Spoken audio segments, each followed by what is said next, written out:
So guys, this is Rahul and welcome back to micro classes. हमारी जो हरियाणा की कुछ ये यूनिवर्सिटीज हैं, इनके लिए बीएड की रेगुलर क्लासेस चल रही है। आज का हमारा सब्जेक्ट रहेगा लर्निंग एंड टीचिंग। इस सब्जेक्ट की 12वीं क्लास है। आज का हमारा टॉपिक रहेगा ई अधिगम। ई लर्निंग क्या होता है, इसका क्या अर्थ होता है, क्या महत्व होता है। इंपॉर्टेंट क्वेश्चन है, देखो लॉन्ग में भी आता है, शॉर्ट में भी आता है, कई बार आ चुका है। तो इंपॉर्टेंट क्वेश्चन है ये ई लर्निंग। यहाँ पर ई लर्निंग लिखना चाहिए था, जल्दबाजी। ठीक है। बाकी जो बच्चे नोट्स वगैरह की क्वेरी कर रहे हैं, नंबर दिया हुआ है 9528219270। इस नंबर पर कॉन्टैक्ट कर सकते हैं आपको अगर बीएड के पेड नोट्स वगैरह लेने हैं।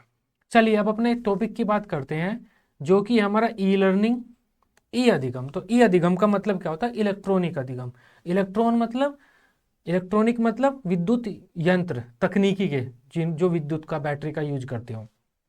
तो आधुनिक तकनीकी उपकरणों का प्रयोग करके जब भी बालक स्वयं अपना अधिगम करते हैं बिना शिक्षक की अनुपस्थिति में, तो वह अधिगम ई अधिगम कहलाता है। जैसे जो ई अधिगम है, हम radio, TV, computer, CD, DVD, hard disk, जो हमारा वीसीआर वगैरह आता था, या मोबाइल है हमारा, इन सब चीज़ों का, आजकल तो इंटरनेट, ईमेल वगैरह, ई बुक्स ये भी आ गए हैं, तो इन सब चीज़ों का यूज करके होता है।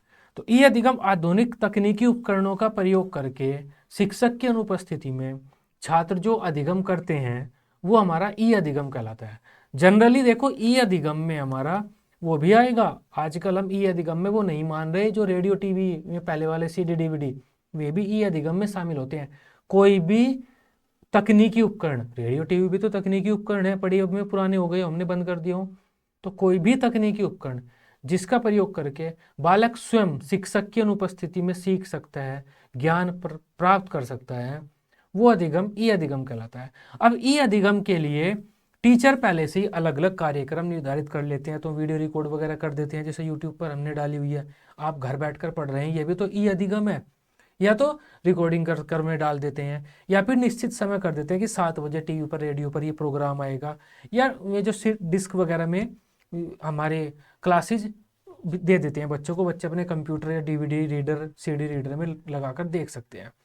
शिक्षक की अनुपस्थिति में बच्चे जो खुद तकनीकी उपकरणों का प्रयोग करके अधिगम होता है, जो वो ई अधिगम कहलाता है। ई अधिगम का पूरा नाम होता है इलेक्ट्रॉनिक लर्निंग, इलेक्ट्रॉनिक अधिगम। ई अधिगम में छात्र शिक्षक की अनुपस्थिति में विभिन्न तकनीकी उपकरणों का प्रयोग करके स्वयं ज्ञान प्राप्त करते हैं। इसमें computer, mobile, TV, radio, internet, email, online library, e books, DVD, CD ROM, ये सब शामिल होते हैं, इन सब का प्रयोग होता है।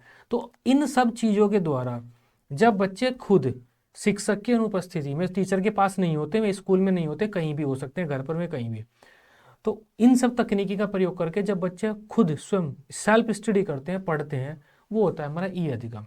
इसके लिए शिक्षक पहले से ही शिक्षण सामग्री तैयार कर लेता है, और उस सामग्री को वो उचित तकनीकी उपकरणों के द्वारा छात्रों के सामने प्रस्तुत करता है।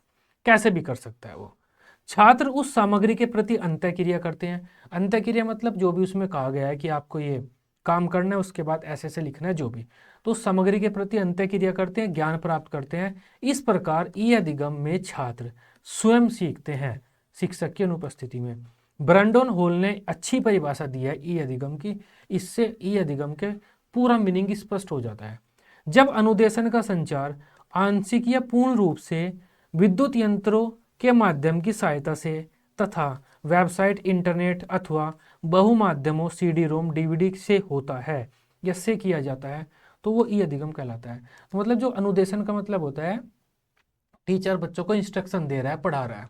तो जब टीचर पढ़ाता है और वो हमारी शिक्षण होता है, वो आंशिक या पूर्ण रूप से जब विद्युत यंत्रों के द्वारा होता है। ये सब जो लिखे हुए हैं, टीवी, इंटरनेट पे, इंटरनेट जो भी लिखा हुआ है, विद्युत यंत्रों के द्वारा होता है। विद्युत यंत्रों में आपका सेल वाले भी उपकरण आ जाते हैं, ऐसा नहीं, बिजली विद्युत में सेल भी आता है, करंट, सेल में से भी तो करंट निकलता है, तो उसे हम बोलते हैं ई अधिगम। अतः ई अधिगम मुख्य रूप से आधुनिक तकनीकी उपकरणों जैसे कंप्यूटर, मोबाइल, इंटरनेट आदि का प्रयोग करके सीखने सिखाने का एक तरीका है। इसमें तकनीकी उपकरणों मुख्य रूप से कंप्यूटर, मोबाइल, इंटरनेट आदि का प्रयोग से पाठ्य वस्तु का प्रस्तुतिकरण किया जाता है छात्रों के सामने, और इससे बच्चे विद्यालय के बाहर कहीं भी कुछ भी सीख सकते हैं। अब ई अधिगम भी कई प्रकार का होता है। एमएड में आप ये पढ़ेंगे, हल्का सा बस इतना लिख देना आप अगर लिखना चाहें तो पेपर में। सबसे पहला तो सिंक्रोनस अधिगम होता है। सिंक्रोनस क्या होता है?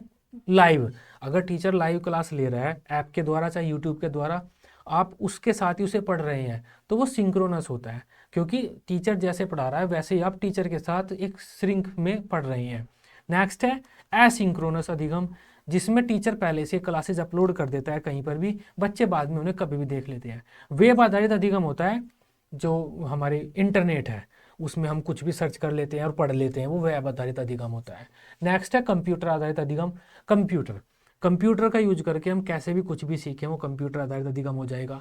उसमें कुछ वीडियो पड़ी हुई है कंप्यूटर में देख सकते हैं, या कंप्यूटर के द्वारा इंटरनेट भी एक्सेस कर सकते हैं, हम कुछ लाइव क्लासेस भी कहीं से ले सकते हैं, कंप्यूटर का यूज करके पढ़ते हैं तो कंप्यूटर आधारित अधिगम है। मोबाइल का यूज करके हम पढ़ते हैं वो मोबाइल आधारित अधिगम है। तो ये कुछ प्रकार हैं ई अधिगम के। अब ई अधिगम के फायदे देख लेते हैं। डिस्टेंस एजुकेशन के जो फायदे थे कुछ इस तरह से हमारे ई अधिगम के फायदे हैं। सबसे पहला तो ये है, ये छात्रों को स्वयं सीखने के अवसर प्रदान करता है कि बच्चे दूर से कहीं से भी कुछ भी सीख सकते हैं। उनके पास चाहे उस चीज़ का शिक्षक भी नहीं है, वो फिर भी उस क्षेत्र से जुड़ी हुई नॉलेज बच्चे गेन कर सकते हैं। इससे शिक्षा का प्रचार प्रसार होता है, शिक्षा दूर दराज के क्षेत्रों तक पहुंचा सकते हैं। ई अधिगम का यूज करके हम डिस्टेंस एजुकेशन के द्वारा, ओपन एजुकेशन के द्वारा अपनी एजुकेशन का प्रचार प्रसार कर सकते हैं। इससे शिक्षा में गुणात्मक सुधार होता है। गुणात्मक सुधार मतलब हमारी टीचिंग की क्वालिटी बढ़ जाती है, क्योंकि जो बेहतर टीचर है वो बहुत सारे बच्चों को पढ़ा पाता है, तो बच्चों को बेहतर शिक्षा मिल पाती है। इसके माध्यम से देश विदेश के किसी भी विश्वविद्यालय से कोई भी पाठ्यक्रम हम घर बैठे ही ग्रहण कर सकते हैं। जैसे मैं बीएड को पढ़ा रहा हूँ, आपकी जो भी एमडीयूसी या रेशुई वगैरह वगैरह यूनिवर्सिटी है इनको पढ़ा रहा हूँ, तो कोई अगर 30 साल का कोई युवा है, व्यक्ति है, वो बीएड का सिलेबस पढ़ना चाहता है तो मेरी वीडियोस देख सकता है, वो पढ़ लेगा। ई अधिगम के द्वारा ही तो पढ़ रहा है वो।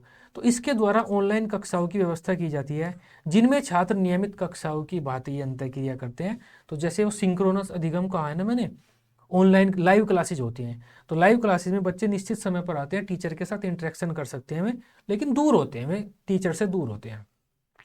इसमें एक शिक्षक बहुत से छात्रों को शिक्षण करा सकता है, कोई लिमिट नहीं है। यह छात्रों की शिक्षकों पर निर्भरता को भी कम करता है।